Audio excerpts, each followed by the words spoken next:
মাগো আমার বেনামাজি ছেলের সাথে বিয়ে দিও না, মাগো আমার হারাম খোর বান্দারের সঙ্গে বিয়ে দিও না। আজকে হারাম খাইয়া, ঘুষ খাইয়া, সুদ খাইয়া, ঘুষ সুদ খাইয়া বাড়ি গাড়ি করছে গো। এ মুসলমান, এমন স্বামীর দরকার নাই যে স্বামী সারাদিন পরে রোজগার করবে, এক মুঠা ডাউল ভাত খাওয়াবে, হালাল খাদ্য খাওয়াবে, যে আমারে পর্দায় রাখবে, যে আমারে হালাল খাদ্য খাওয়াবে।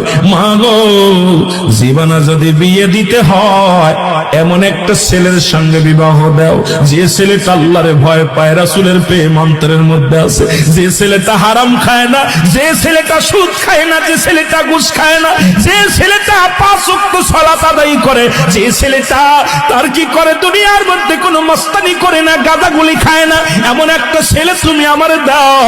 আর এমন একটা ছেলে যদি তোমার বাবা মা দিতে পারে, দুনিয়া থেকে জান্নাত পাইতে পারে। মুসলমান শুনে না।